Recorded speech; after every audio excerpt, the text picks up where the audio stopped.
Hello! Inkay Kurlang is back for another video. Kumusta mga kadangers? Ngayon lang po ulit tayo nakapag-video.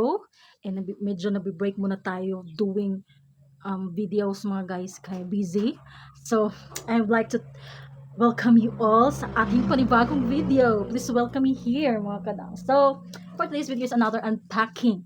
So, if you haven't yet subscribed to this channel, please do click the subscription button below. And of course, like this video.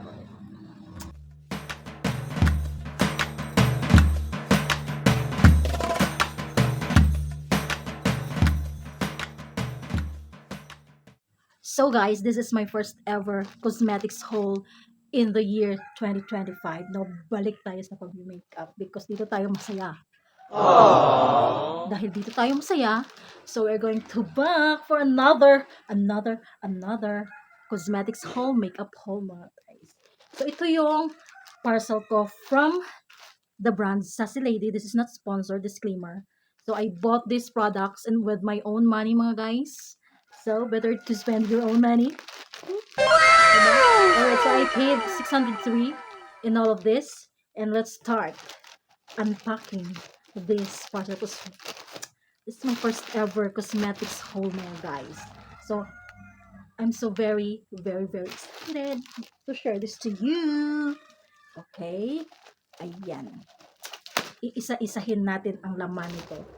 Parang may lotion. Ayan na siya. Nakikita nyo na ba? Nakikita nyo na ba? I'm so very excited. Mga guys, ngayon na ulit ako nakabili ng mga ganito. Alright. Ito yung uunahin ko. O, diba?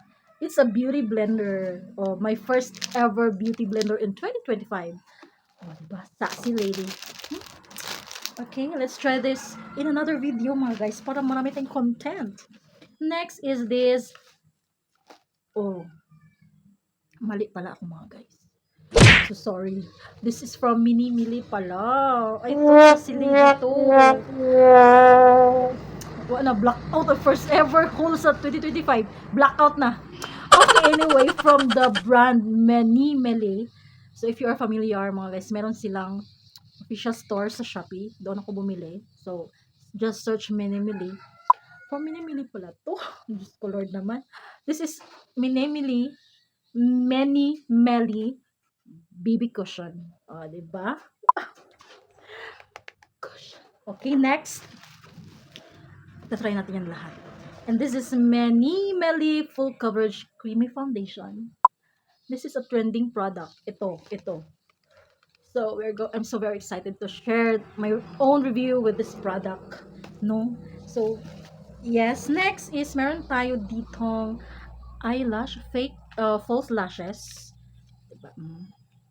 Hanggang ngayon, hindi pa na ako marunong maglagay ng false lashes. Next is a brush. Diba? Next is full coverage concealer. Hoy ha, ang ganda ng packaging. Ang ganda ng packaging ng Mini Mili na brand. O, diba? Ang cute. Tsaka if you are a lavender lover, LL. Oh, diba? Ang cute. Nakasang ka-aesthetic and baby girl. Next is another dalawa na yung beauty blender from Mini Mili. Oh. Thumbs up on that.